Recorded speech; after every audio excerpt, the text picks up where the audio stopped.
Okay.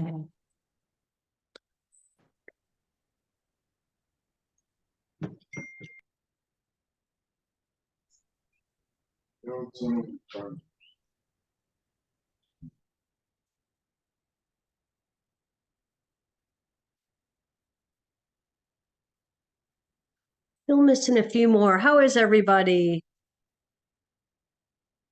Week 8. We in week 8? Week 8. Wednesday of week 8. Wow. Wow.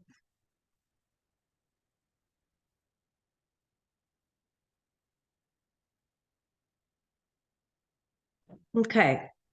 Kind of a busy class today to cover. Just waiting for, let me just wait 1 or 2 more minutes so I don't have all the distractions of letting people in. Wait a minute. Miss Marvel, Yes. I sent you a message. I don't know. Who's that? Nicole. Yeah, I saw it. In the chat? Where'd you send it? In the chat?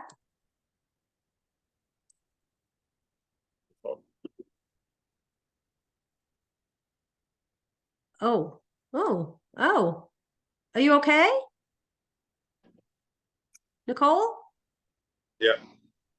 Nicole. Not really. Okay, yeah, get going. Go what you need to do. Just get the documentation of when you go. Okay, I And will. we'll I can get a police report for you too then. yeah. Take care of yourself, please. Okay. Thank you.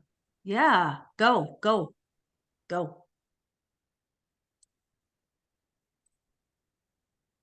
Hmm.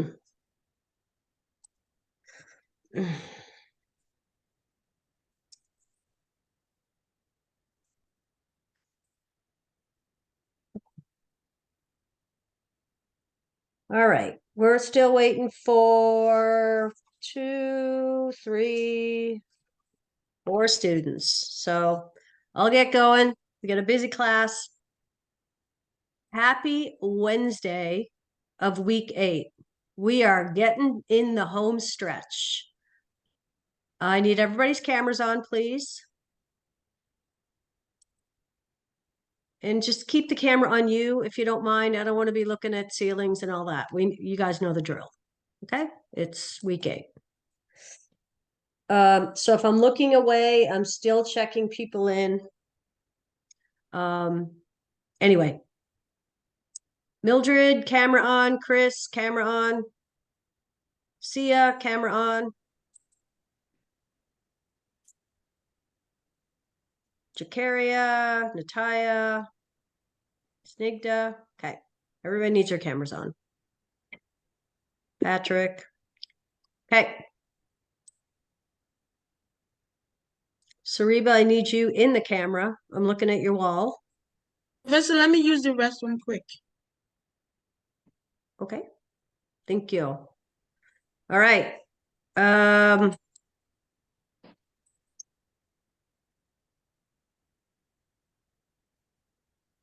Okay.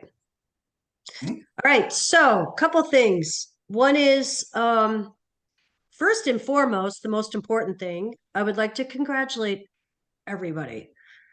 Your performance on this past exam was outstanding for the great majority of students.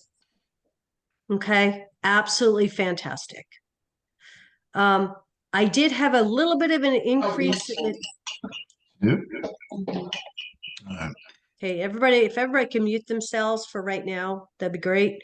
I did have a few more students attending reviews, but still not enough for me to be happy about. But just so if you can, next week is review week, right? And so there's 3 more reviews coming up. So this weekend when I post my week 9 announcement, I'll go back in and put when those 3 reviews are. You have them on your schedule, the master schedule, but I'll copy and paste those in. All right. So first and foremost, congratulations. Very proud of you guys. I I told my Monday class when the results were coming in, I was just kind of doing yay, yay, yay. I was so excited, kind of dancing around for all you guys. So really excited, really excited. Okay, so the next 3 weeks are busy. We talked about this in week 1. Okay. The other thing, kudos to everybody too. For the most part, the group projects were fantastic. That was the other kudos I wanted to give you. There were a couple of pieces, couple of parts that were missing from some of the group projects. You know, when you look at the rubric, that's why it's always important to look at the rubric. I know you had guidelines, but you got to look at the rubric as well. And in the rubric, when on the left-hand side during of what you're going to be graded on, it says view long version, right? A lot of people figured it out. A lot of groups figured it out, but there were some that didn't. In those long versions, the 2 most common things that were missing, and it's graded, so you'll see the comments in your group project. But a lot of people forgot the origins. Where's my notes? Hang on. Where it was discovered and who discovered it. There were several groups that forgot that. And then the other big item that some groups didn't catch was in the section 5. Walk us through the life of a person who has this disease. What do they go through? What do they need help with? A lot of groups put that in there. Some groups didn't. So if you're looking at your score, that I specifically outlined in your comments the section or sections that you missed. Now remember, this group project is treated like a discussion question, so it's pass-fail. Does that make sense? Okay, so I just want to give a shout out to the effort that everybody did. Group projects are important for a lot of reasons, right? I did get some comments from students that they would prefer if they could be assigned in groups on their campus, because if they want to meet in person, and I hear that. And so I'm going to take that into consideration going forward. Okay. But overall, I did get some emails during the process from groups that were having communication issues. I think we got a lot of those resolved. There were some that we didn't get resolved, but you know, in nursing, we work in groups, right? We work, let's say there's a patient floor and there's 4 nurses. Everybody covers everybody, right? When you go to lunch, when you take breaks. So group communication and teamwork is really important in our profession. All right. So it's perfect when everything goes as planned, but what if you have somebody who's not participating, somebody who's not responding? You know, what do you do in the real world? Right? You know, so just think about that. It's not the assignment is not to make it difficult or give you more work. It's to function in a group. All right. So hopefully you learned. Hopefully you learned some things, not only about the subject that you did, but just group teamwork. Okay. So we get 3 busy weeks coming up. We talked about this in week 1. Okay. So this week is kind of the last, I wouldn't say lull week, but it's the last week that you don't have several things due. So let's review this. In week 9, you have your HESI, interdisciplinary work team. Yep, exactly. Yep. Week 9, you have your HESI. I have a question. Yep. Do you have the date for the HESI? Here's what I have. Let me show you. I'll just answer that question now. I looked on my spreadsheet. This is all oh, did I not share that? Hang on. Hang on. This is all I have for now. This is it. These are the only campuses that have, so if you're from one of these campuses, which I think I might have a couple of Centerville students, there's your dates. I don't know what group D and E means. I have no idea. This is just a courtesy that I provide for you. Okay, your campuses are going to know. Essington, yep, I have a lot of students from Essington, so there's your day, Tuesday the 19th at 9 a.m. And your campuses should be reaching out to you with this information. I don't have any Orange Park students. I do have Port St. Lucie students in this class. So Wednesday the 20th. And I think I have a Richmond student, Lorna. Yep. One Richmond student, I believe. So for you guys, which is a good part of this class, actually. Hang on, who's that? Sorry, I'm still letting people in. I apologize for the distraction. So I'm from Richmond too. Camellia. Camellia. Oh, I knew Yeah. that. Yes, yes, yes. So Camellia and Lorna, you've got yours. Also, enrichment. Yeah, I knew that too. Yes, I have 3 students from Richmond. Snigda, Lorna, and Camellia. You have your date. Essington, you have your date. Port St. Lucie, you have your date. And Centerville, you have your date. I think Cutler Bay, I have a student from Cutler Bay. Tamu, I don't have yours yet. So I think, and Columbus, Tina, I don't have yours yet. Jamaria, don't have yours yet. But everybody else. So everybody but a couple of students has their, now you need to confirm this. This is what's on the master spreadsheet in our SharePoint, in our faculty SharePoint. Okay. So Sia, can you turn your camera on, please?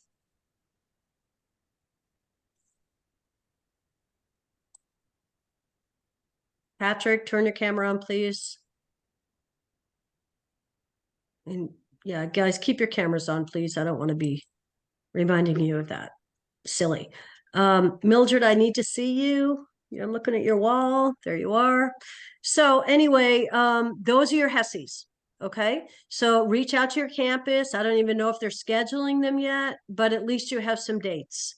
Okay. So they should, it's not up to me to reach out. Like I said, they're the ones that are going to send you an email, tell you how to schedule it and all that. All right. So good question. Thanks. Appreciate it. So let's go through weeks 9, 10, and 11. Next week, you have your HESI review due. And I am praying it's not empty at this point. You guys have started working on this. I have people who've turned it in, so that's great. I have a couple of people who've turned in the vulnerable populations project, so that's great too. I've opened up weeks 9 and 11 and NCLEXs. I did that this week. So if you want to work ahead, you may work ahead because the next 3 weeks are so busy. So next week, we have HESI prep, NCLEX, and exam reviews. Okay. Professor Marvell, can I ask a question, please? Yeah. For the HESI prep, I did it on like a blank paper and I just drew. Can I submit all the papers? I just because I can't type in those small boxes. Is that okay? Sure. Okay. Sure. Remember, this is your study guide. This isn't my study guide. This is your study guide. This is what you've learned about each of those boxes in class. Okay. Okay, so back to week 10. 10 is your exam. You also have your vulnerable populations assignment. And you have your last case study, domestic violence case study. Right? And then week 11. You have that in week 9, the case study. Do I have that in week 9? Yeah, and I can't open it. Okay, so I thought it was week 10, but if it's in week 9, then that's 4 things in week 9. HESI prep, case study, NCLEX, and exam reviews. Week 10, and I think it's in week 10 because it goes, hang on, let's look. Let me look. It says locked until the 4th. and it's due on the 11th. Oh, do I need to open that up for you too? Okay, I thought I did. Let's check. Okay, I'll open that up for you. It's due in week 9. It is due in week 9. I will change that. I will change that date today after class that you can, if you want to start working on it, you can start working on it. How's that? That help? Okay. And then week 11, you have your Hessian remediation. So you got a busy 3 weeks, I guess is what I'm saying. All right. Patrick, can you turn your camera on, please? How can I mean, Pardon me? my Wi-Fi is just kind of funny right now. I Okay. don't see anything right now on my screen.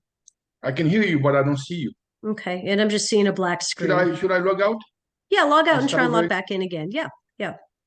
Right. Does any- Should I log out? Yeah, log out and log back in again. Yeah. All right. Thanks, Patrick. Anybody have any questions? All right.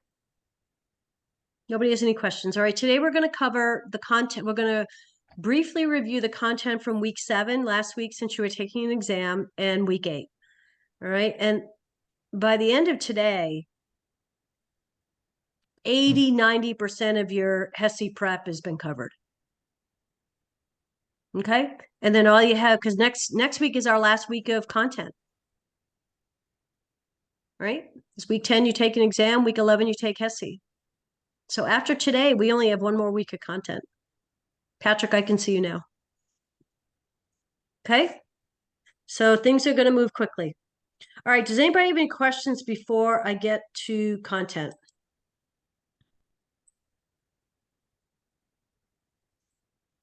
Nope. Then we'll take the quiz when we're done doing content.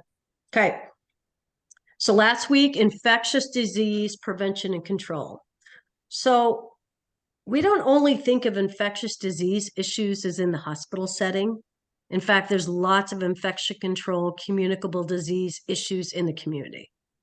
I can tell you firsthand as a school nurse, lots of infectious diseases and communicable diseases. We actually had a book that came from the health department that was probably 30–40 pages that listed out anything you could think of with regards to infectious disease and communicable diseases, so that we had guidelines for the school. When you think about infectious diseases, communicable diseases in the community, what do you think about? I'll start. COVID. What else? What else you gonna see? Tuberculosis, Pardon me? tuberculosis, TB? Hepatitis. Hepatitis, HIV. HIV, what?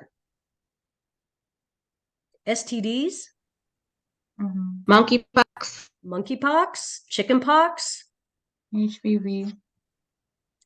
HPV, hand, foot, mouth, pertussis. Scarlet fever. Yeah. Mhm. So lots of things we may be observing in the community. Okay. One of the things to truly understand infectious disease and communicable diseases is what is the epidemiological triangle. Okay, this is pretty simple. You need all 3 to be participating in whatever's going on. You need an agent, a host, and environment. Your agent is whatever the infection is: viral, bacterial, chemical, flu, COVID, pesticide exposure. You need some kind of an agent, right? And then you need a host. A host is the living person, living animal, somebody to infect. That's your host. And your host has many factors. So let's take COVID, for example.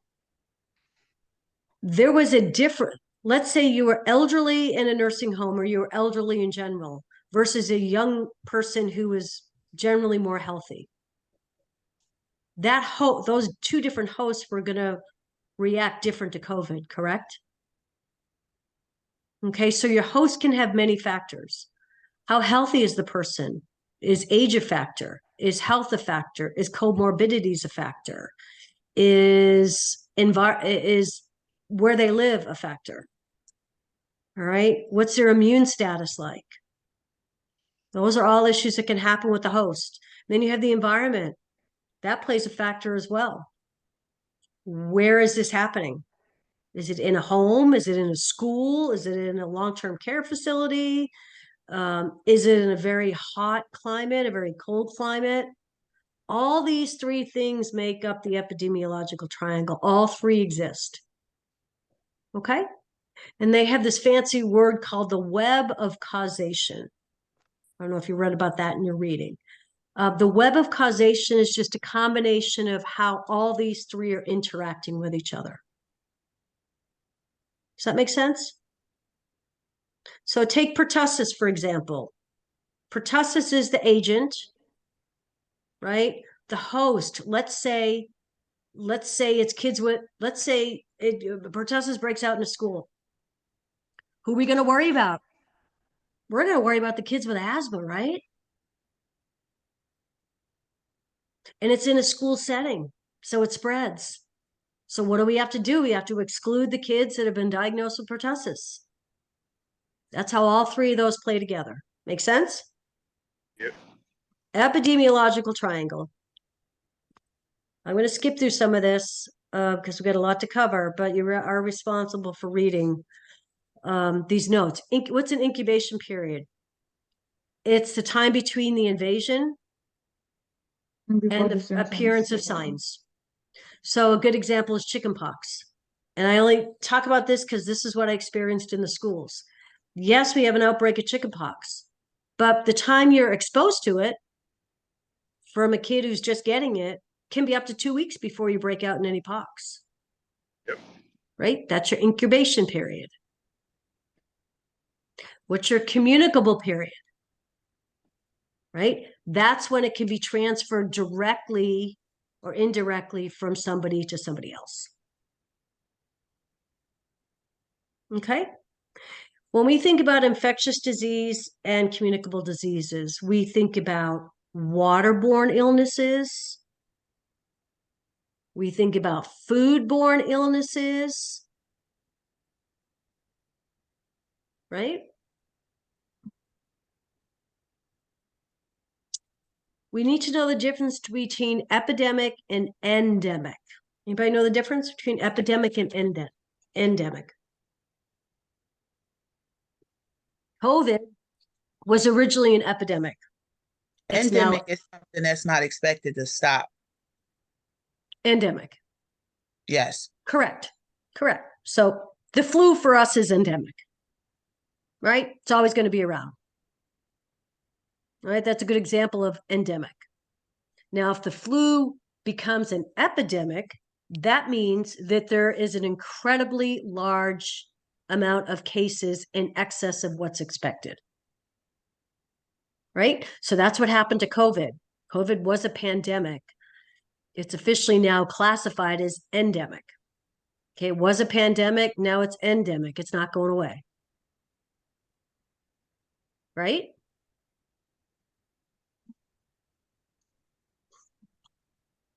There are requirements for reporting. We had a list of reportable and non-reportable infectious communicable diseases. Okay, there's a national reporting database, and then if states want to add on to that, they can. So for example, HIV is reportable, hepatitis is reportable, pertussis is reportable, chickenpox in our state is not reportable unless it's in a preschool. Tuberculosis. TB is reportable. So what I simply want you to be aware of is that there are certain infectious communicable diseases that must be reported to the CDC. Well, you start with your local health department. It's up to us as healthcare providers, doctors' offices, hospitals. Everybody needs to report. When it was your Oh, you guys didn't have that discussion question. That's in the RN program. One of their discussion questions is there's a outbreak of a bunch of kids show up at the emergency room with GI symptoms. Okay. Well, the hospital in their investigation, let's say they report it back to a restaurant these kids ate at. That has to be reported, right? Because they need to try and track down how many other people might be sick. Right? So the CDC puts out an alert, alerts hospitals, whomever. If you have students between the age of this and that, and they ate at this restaurant during this time, please let us know. Because part of public health is tracking all this, right? Think of COVID. COVID was managed by public health. Okay? There's a difference between observation and surveillance. We're talking about tracking now. Okay? Observation and surveillance follows the nursing process. Okay? We collect data, we analyze it, we interpret it, we communicate it, we monitor disease trends. It's a nursing process.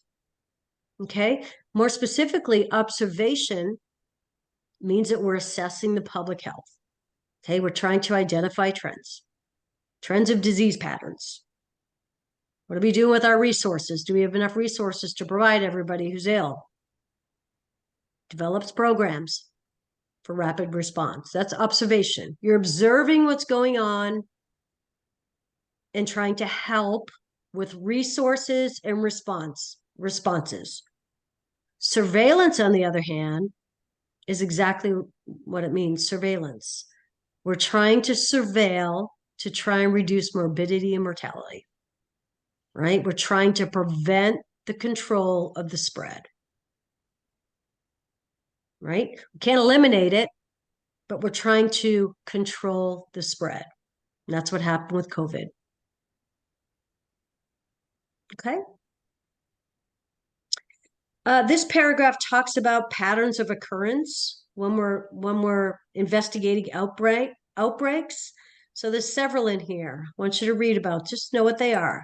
You have a point source outbreak, which is everybody gets ill at the same time. So that would be like releasing a poisonous gas into a train.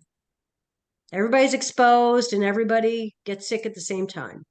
The intermittent outbreak happens over a period of time.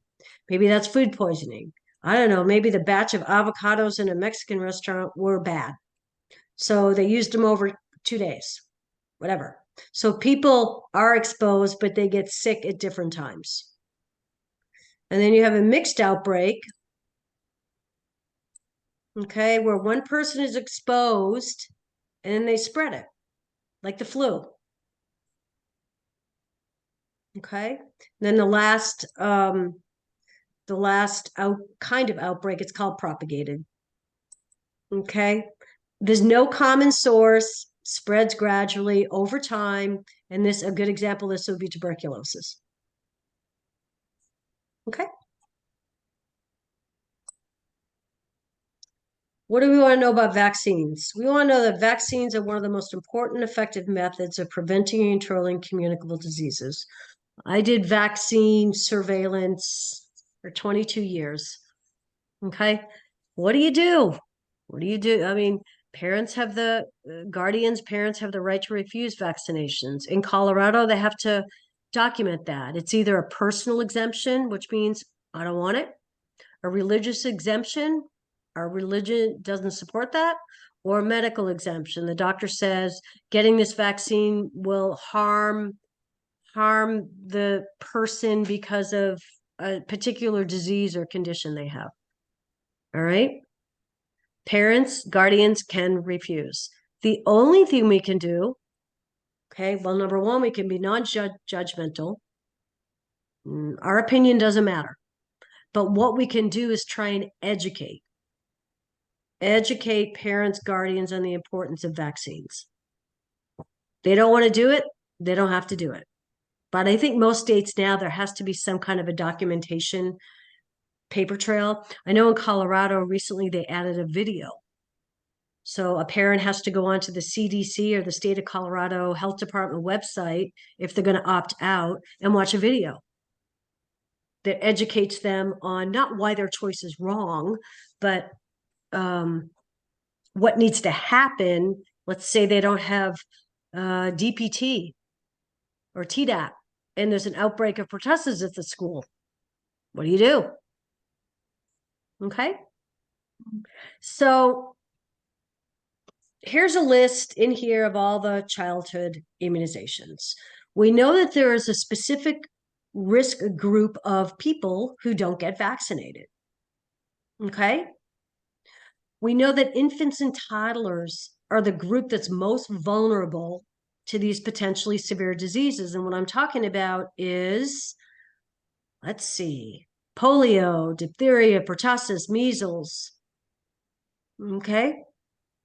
Those are now pretty well controlled by childhood immunizations. Okay.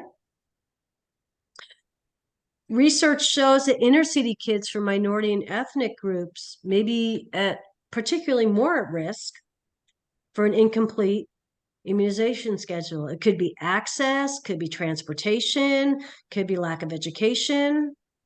And then we talked about children from religious communities who beliefs prohibit immunizations. Parents may have just philosophical personal objections. Okay. And then I want you to know about the HPV vaccine. Okay. HPV vaccine in particular protects against most prevalent infections.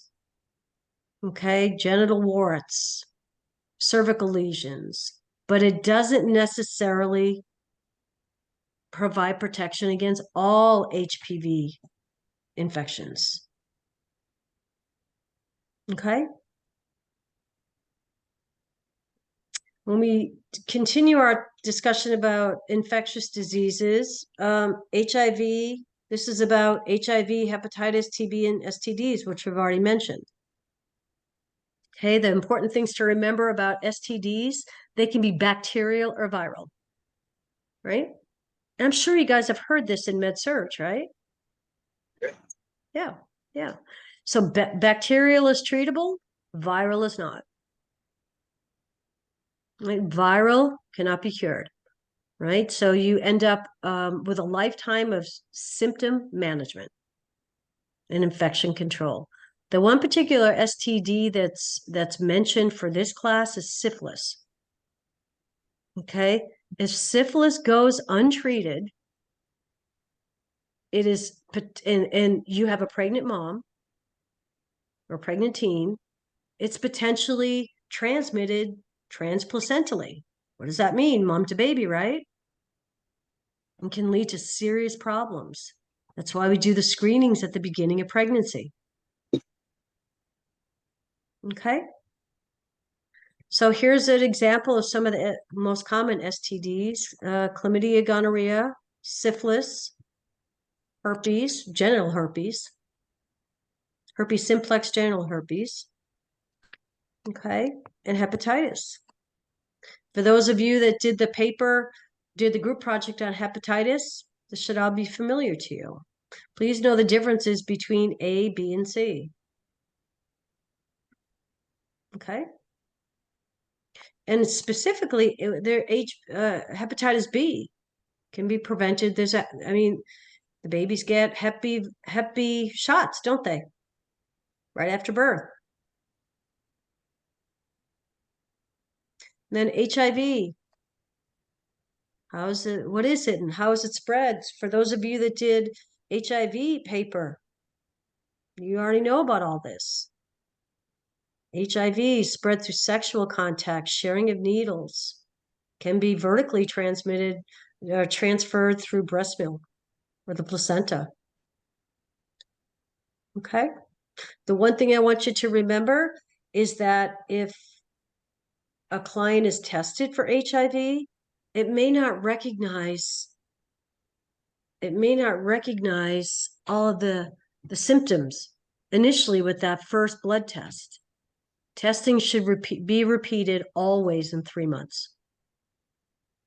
Okay, it can cause false negatives. The HIV antibody testing can cause false negatives up to 3 months. So it's important to get retested in 3 months. Okay. Think about the HIV infections in correctional facilities or prisons. Okay, if somebody's going into a correctional facility, such as a prison, they have to be screened and deemed non-infectious before they can be admitted. Right? Because a person that has HIV going into that setting is much more at risk for other opportunistic infections. Most common in that setting is TB.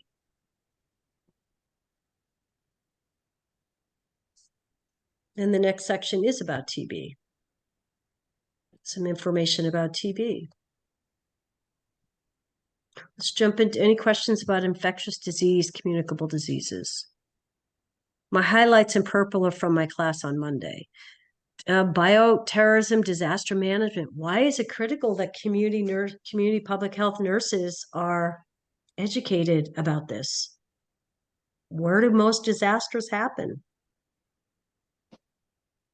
So that they can know what to do in case there's a disaster and not be confused. Right. Most disasters happen in a community setting, do they not? Mhm. And what if you're a community nurse? You're going to be participating, let's say, whether it's a bioterrorism attack or a disaster, natural disaster. Nurses are expected to participate in all phases, the preparation, the actual disaster, post-disaster, recovery. We're expected to participate in any of those phases. And remember that disasters can be of two ways, natural or man-made. Okay, natural disasters, earthquakes, communicable disease epidemics, droughts, hurricanes. And then man-made comes from us, right? Human created, pollution, bioterrorism attacks, warfare, fires, water contamination, right? So I do want you to know this. When you're teaching a family how to prepare for their kit for a disaster, there's a few things you need to know. There's 4 things you need to know. Stock enough food for 3 days. Review that kit every 6 months. Ensure all the family members know where the kit is located. Make sure family members know how to shut off utilities. I lied, 5 things. And then you review every 6 months to make sure that there's no expired items, right? Every workplace at this point has drills, right? Disaster drills, evacuation drills, fire drills, right? So I'm sure if you're in a work setting, you've participated in those, have you not? Yes, no? Yes. What's the purpose of those? Why do we do those? I mean, everybody just kind of rolls their eyes up, disaster drill coming up. We got to go outside and pack up our bag and whatever. Why are those important? So you can be prepared. Preparedness. How prepared is the community? And really the other big part of that is what's the response time of the first responders? Right? And we think about if it's a disaster that the water is affected. What's safe drinking water? Right? So you need to answer that question. How do we ensure that water is safe to drink? I want you to go look that up. Right? We have several stages of a disaster. We have the impact stage, right? We need to get people to safety, get them information, right? However that is, trying to reduce the hecticness, the panic of the situation. Professor Marvel, I know this is like uncommon, but back home, like for like if they wanted to ensure that water was safe for drinking, they used to put like, I think it was a stone, like, and they would give it some time, and then when they come back, like all the dirt would have filtered Yep. at the bottom of uh, yeah. I don't know. I used to have it in these notes. I don't know why I took it out, but what I can tell you is I forget the amount of bleach, but you have to boil it for a certain amount of time, put maybe a tablespoon of bleach per 5 gallons, I think, and let it sit for 30 minutes. There's three very specific guidelines for that. That's in your book. It's in your book. Okay. But all I want you to know is that one of the big issues would be how do we educate families that the water is safe to drink? And how do we educate them to treat the water? Okay. On the other hand, what if there's a bioterrorism attack? This is why that's on your HESI prep guide, because these were asked about on your HESI. What's anthrax? What are they going to present with? What about smallpox, sarin gas? I want to point out that there's a lot of similarities between smallpox and chickenpox. Okay, but one of the big differences is this. I don't know if you guys knew this, but this is one of the big differences. Lesions of smallpox will be found on the palms of the hands and the soles of the foot. Do you guys know this? Mhm. Okay, all right, good. That's not the case with chickenpox. Okay. Foodborne illness, food safety.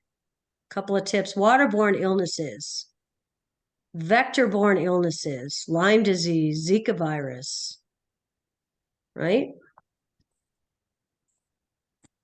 Lots of infectious diseases we can be faced with. So that's really what that whole last week was about. Does anybody have any questions about infectious diseases, communicable diseases, disaster management? Okay, read your notes in full. I'm just skimming them. This is where you talk about home care. What's home care? Where are the services being provided? Mhm. In the Clients client's home. Okay, we practice in the client's environment. We're giving individualized care to clients in their own environment. Okay, traditionally home care used to be for homebound patients. Well, now home care is for many, many, many clients. Okay, what does a home care nurse do?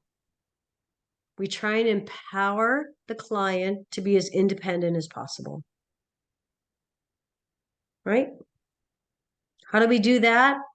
We work with the client and maybe their families by educating them, training them, informing them, helping them understand new medications that have been added. What are the potential side effects?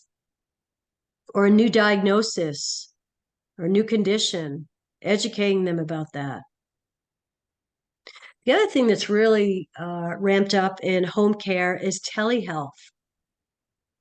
Everybody knows what that is, right?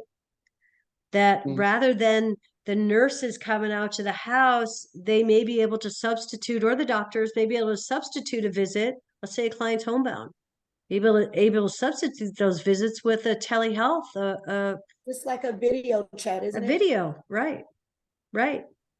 And we saw that technique really explode during COVID. That's something that we also went over, and for rural populations is they tend to Yeah. use telehealth as well. Mhm. But telehealth in general has definitely increased, not only in rural populations, it's almost a necessity, but in metro populations, it's a choice. right? I mean, who of I don't know about you guys, but who hasn't had a telehealth visit in the last 2 or 3 years? I don't know. We probably all have. I've It's never had. Pardon me? So I've never had any tele. Okay, well, you're too healthy then. You're healthy. Some of us old people get sick. Really? But I'm more than happy to have a telehealth visit. I don't have to drive to the office. They can prescribe after a visit. You don't have to be seen. Nursing assessment in the home is going to take longer, all right, than your nursing assessment in the hospital. Why? Because remember, when you're in a client's home, you are their guest. You have to establish effective trust, communication, and they need to feel comfortable with you. You just can't walk in and whip out your blood pressure cuff and where's your medications? Where's this? Where's that? You have to be able to, you need to be treated like a guest. And a guest includes the rapport, your first impression with the client and their family. Right? So it's different. It's different from going into a hospital room versus going into a client's home.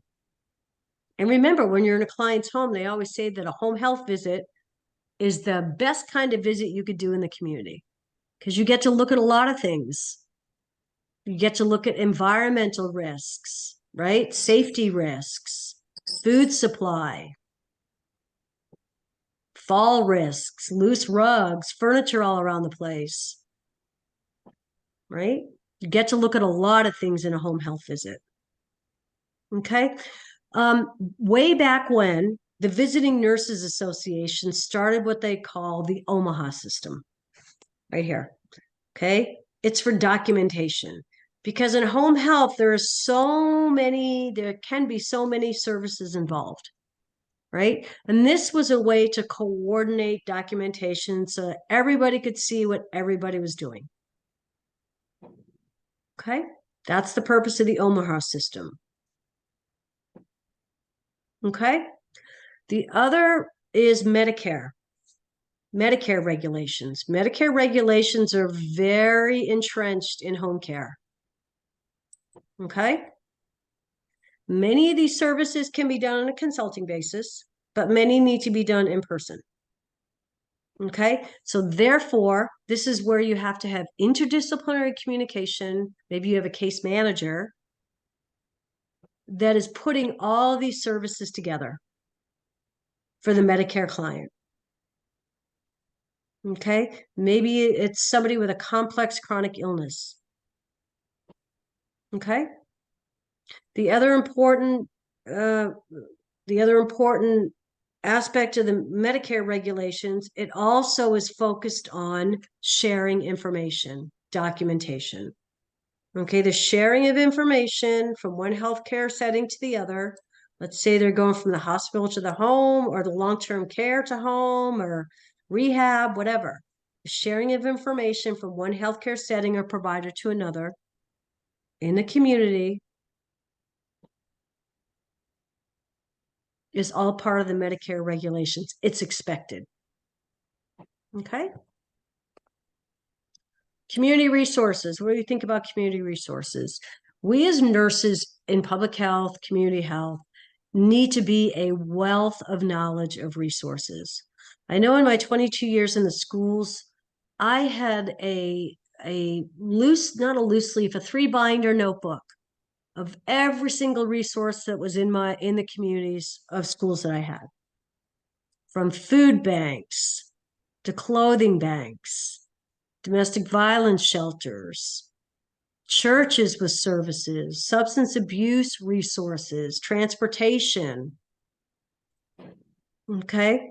Whatever, physicians in the schools, physicians at Children's Hospital that dealt with encopresis, physicians that dealt with severe allergies.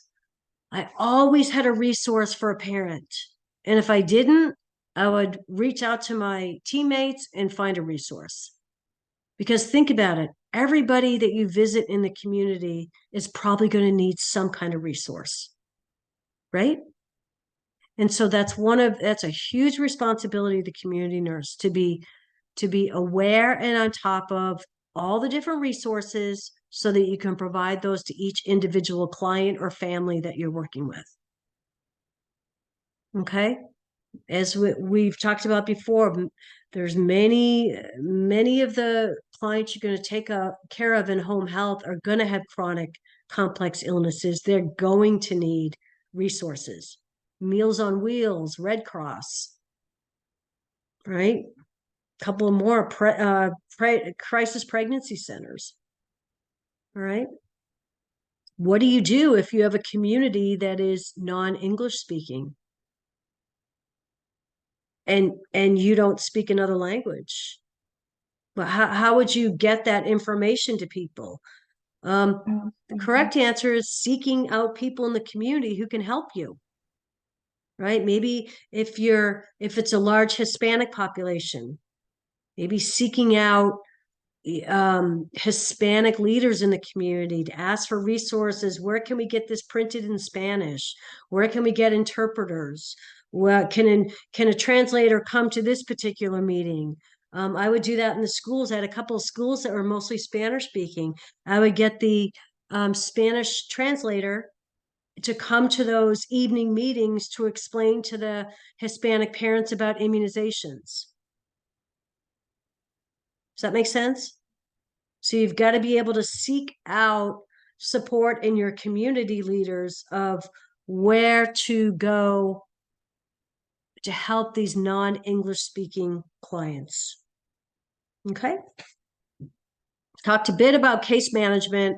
Case management, what is it? It's a coordinator. It's a different care management is the big picture. So care management is like Cigna, Blue Cross Blue Shield, big insurance carriers, right? Big care management systems. Well, within those systems, they have case managers. Those nurses function as case managers all the time. But formal case managers, if that's actually your job title, these are embedded within all of those care management companies. They're embedded in hospitals. They're embedded in home health agencies, rehabilitation facilities, right? Because you need somebody to help coordinate all of that care, right? If you've taken care of somebody with complex chronic illnesses, lots need to be coordinated. What if you're discharging a patient to home? And I've probably already said this in previous weeks. Do they need medical equipment? Do they need somebody to cook for them? Do they have family members in the home? How are they going to get upstairs? Right? Who's going to do the home assessment? Do they need PT or speech or OT? They need to work with the insurance companies. What if it's an employee?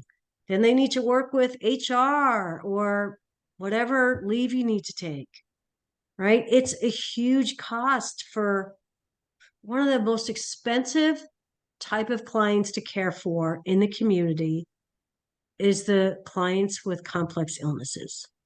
Extremely expensive, very resource heavy. Okay. Not everybody needs a case manager, right? If you're discharged from the hospital having, let's say you had triple bypass and you're all set up with cardiac rehab, you've met with nutrition services, PT, everybody's on board. Maybe you don't need a case manager. But let's say you have somebody who's had a stroke, they already have diabetes, they don't have anybody in their home. Though they need PT, they need OT. Does that make sense? So those are who the case managers typically manage. Okay.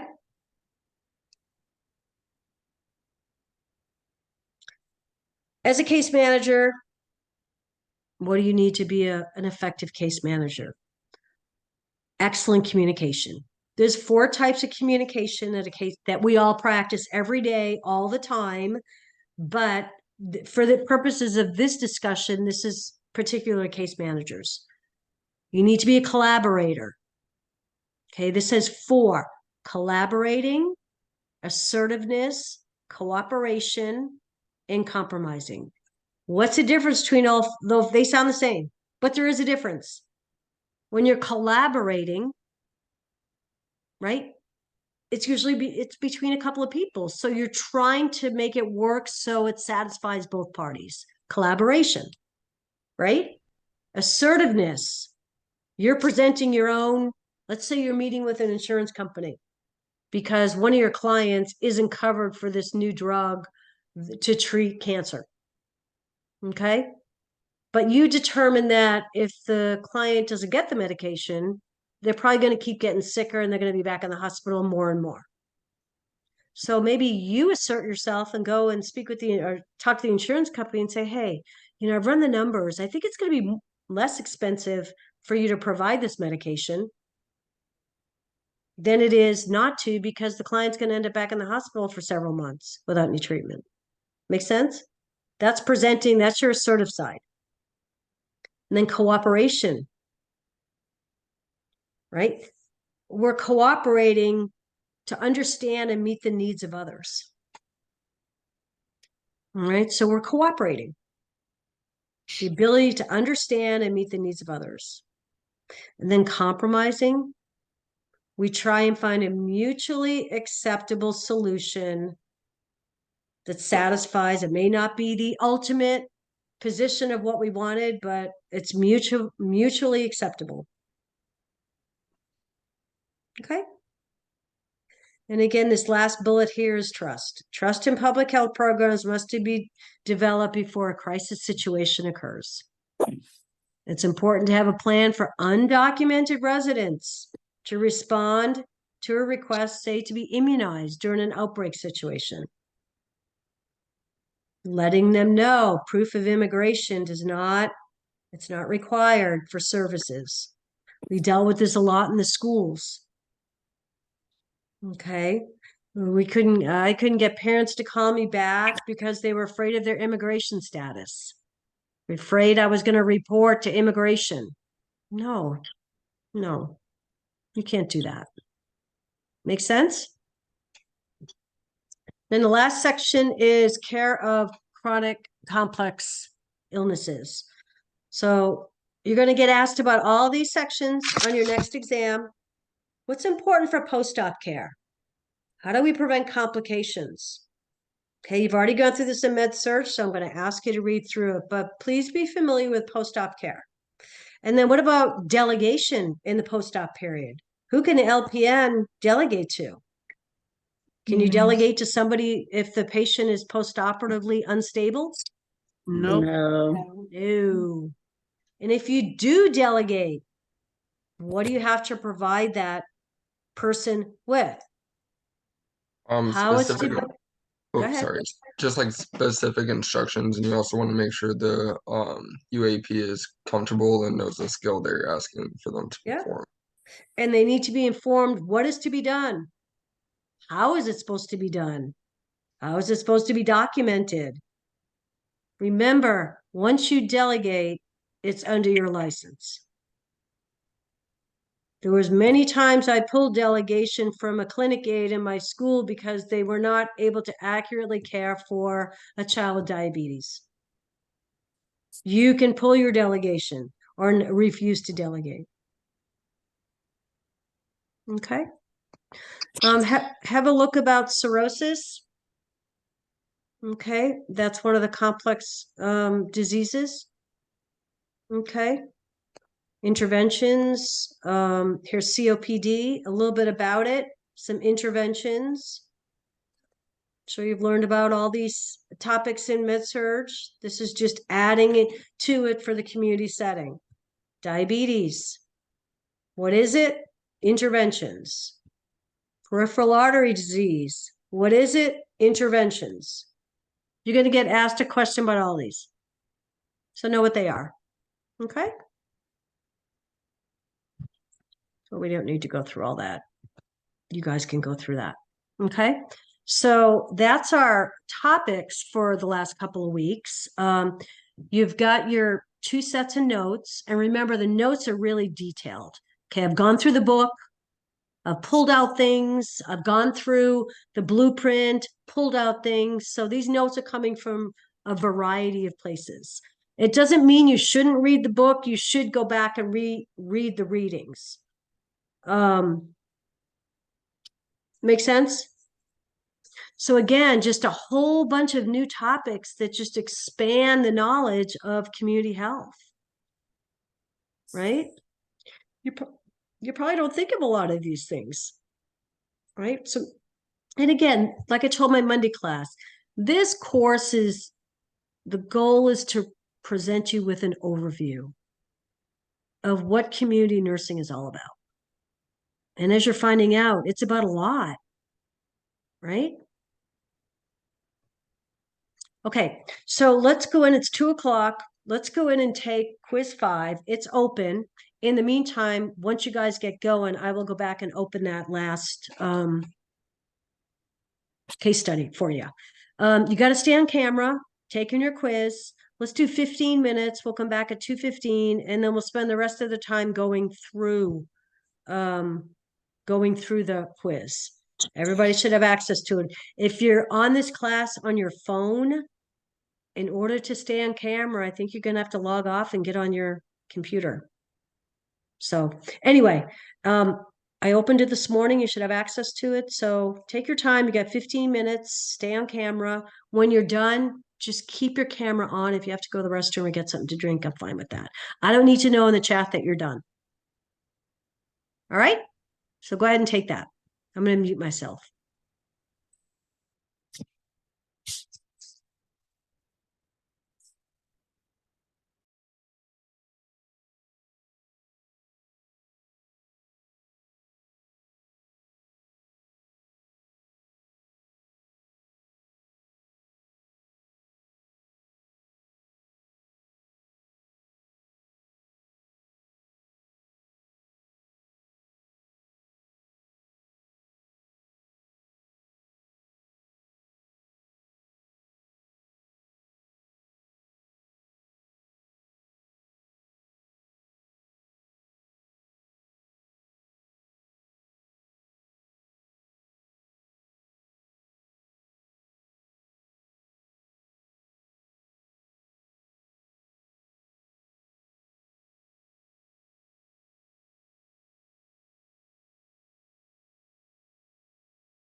How we all doing?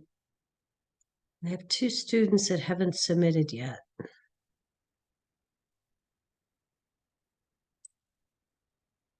Alexis, are you done? Almost. I'm getting ready to submit it. Okay. There's one other student that hadn't submitted yet. Let's see who that was. Alexis and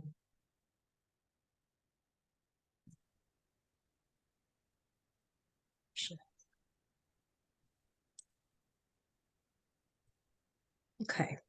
So Alexis, you've submitted. Berger, have you submitted? Yes. Okay. All right. Great. Thanks. No, homework grade. I sent an announcement when I posted. I had a question in the chat about homework grades. No, they're not still on. When I posted your grades on Saturday, I turned the homework grades off so that you would have a clean look at what your actual grade is for right now. And that's a good question. There are some students that did score below a 78 in this class. So I've met with a few students this week, but there's still. Okay, Danielle, stay on after.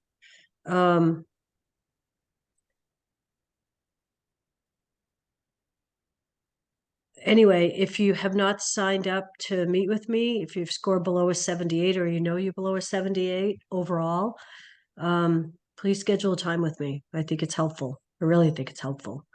Okay. So if you could just give me a couple of days and times that would work, I would appreciate it. All right, let's go over the quiz. Everybody back? Cameras on?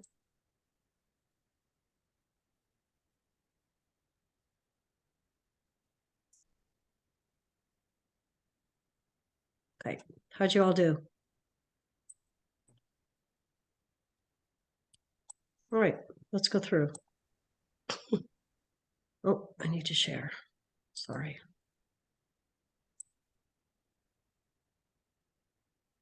Okay, you see my screen? All right, school nurse notes several children developing pustular rash on their faces and extremities following several days of a fever and malaise. What's the next step? Notify the authorities. Of potential smallpox, right? That was one of our topics this week. So those are signs and symptoms of a potential smallpox infection. Okay. If you have any questions about any of these, just jump in. Nurse is caring for an immigrant who's working, who is pregnant with her first child. There are no vaccination records available. Which vaccine should be prioritized?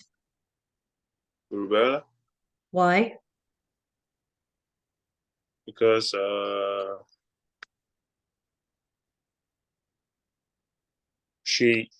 let me check it. Look. Can somebody help Chris out?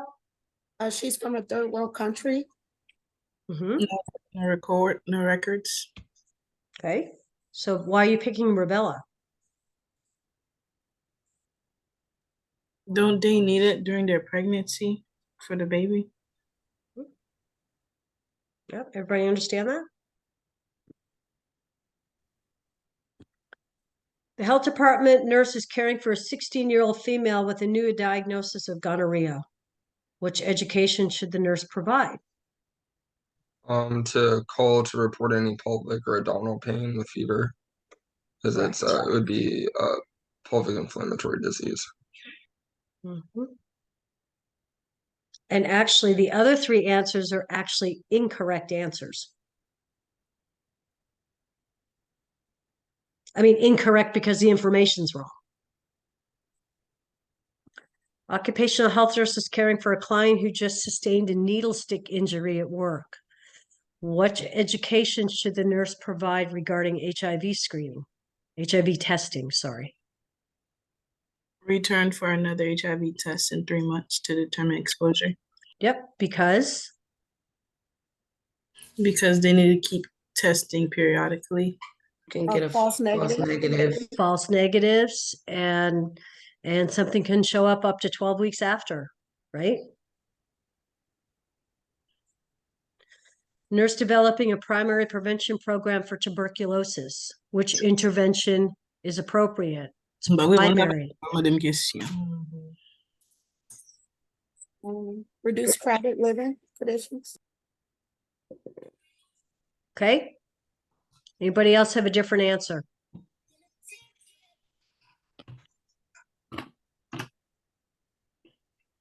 Okay. Home health nurse is visiting a client recovering from a right hip replacement from 8 days ago. Client is complaining of calf pain in the left leg. Which nursing intervention is a priority? So what's the first thing you will do? You'd want to assess the left calf for any edema or arrhythmias. Because Because if there could not be enough blood flow going towards the leg, I believe, or enough circulation. okay, could be early sign of a blood clot. Right? Okay. Number 7, home health nurse is caring for a client with chronic peripheral artery disease in both legs. Which client education should be indicated? Stop Smoking smoking. as soon as possible to improve blood flow, Right. because smoking clogs the arteries. Yep. Everybody understand that? Which dietary modifications should be used by a client with COPD? Rest before starting a meal. Correct. All the other answers are incorrect information. We don't want them eating 3 large meals. Yes, we want to limit on non-caffeinated fluids. Okay, remove oxygen. We don't want to do that. Okay. The home health nurse is caring for a client with cirrhosis who lives alone. Which intervention is a priority? What are you going to look at first in your assessment? All risks. Pardon me? Evaluate gait and environmental risks. Right? Why is that? That's a pretty high risk for somebody with cirrhosis, right? Right? Fall risks, unstable balance. Okay. And then which food should be avoided by a client who has poorly controlled high blood pressure? Canned soup. And soup. Yeah, why? And, Level of sodium. Mhm. and food is started with sodium, too much sodium to Yep. preserve. Yep, exactly. Okay, so how'd you all do? Good? I did good. Okay. All right. So we covered a lot today. You got a lot coming up. And so I need for you to reach out to me if you're having any issues. If you could try and prioritize trying to attend one of the reviews next week, that would be fantastic. I'll send out an updated schedule today. I know my time has changed on Wednesday. I'm instead of doing 3:00 p.m. on Eastern time, I'm doing 9 o'clock to try and accommodate some of a lot of the students who have class that afternoon. And then I know Professor Kershaw's time has changed, I think by a couple of hours. So I'll get that updated information to you later today. Does anybody have any questions about what we covered today? Covered a lot today. And then reach out to campus about your HESIs, since most of you do have a schedule. Okay.